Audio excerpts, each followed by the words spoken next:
আপনি দেখছেন news now, আমরা জানি কোনটা খবর। ত্রিপুরা মধ্যশিক্ষা পর্ষদ পরিচালিত 2025 শিক্ষাবর্ষের মাধ্যমিক এবং উচ্চ মাধ্যমিকের বছর বাঁচাও পরীক্ষার ফলাফল ঘোষণা করা হলো বৃহস্পতিবার। এবারের বছর বাঁচাও পরীক্ষায় উচ্চ মাধ্যমিকে পাশের হার 70.81% বলে জানিয়েছে ত্রিপুরা মধ্যশিক্ষা পর্ষদ। এক্ষেত্রে বছর বাঁচাও পরীক্ষায় মাধ্যমিকে পাশের হার 63.38% বলে জানিয়েছেন ডক্টর ধনঞ্জয় গণ Chowdhury.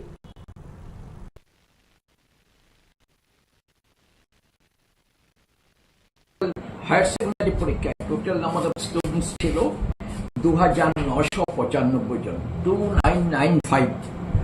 They are eligible to appear the examination in +2 stage. কিন্তু সবাই পরীক্ষা দেয়নি। পরীক্ষা দিয়েছিল 2710 জন উচ্চ মাধ্যমিক পরীক্ষা। তার মধ্যে পাশ করেছে 1919 জন আর ফেল করেছে 791 জন। অর্থাৎ বছর বছর পরীক্ষা যা দিয়েছিল এদের মধ্যে 70.81% 12 পরীক্ষায় পাশ করেছে। আর বছর বাঁচাও মাধ্যমিক যে পরীক্ষা সেটাতে এলিজিবল ছিল, পরীক্ষায় বসার যোগ্য ছিল 3155 জন। সবাই পরীক্ষায় বসেন, পরীক্ষার জন্য অ্যাপ্লাই করেছিল এবং বসেছিল 2772 জন, 2772।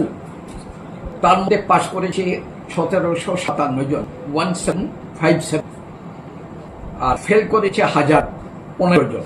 অর্থাৎ মাধ্যমিকে পাশের পার্সেন্টেজ হলো 63.38%।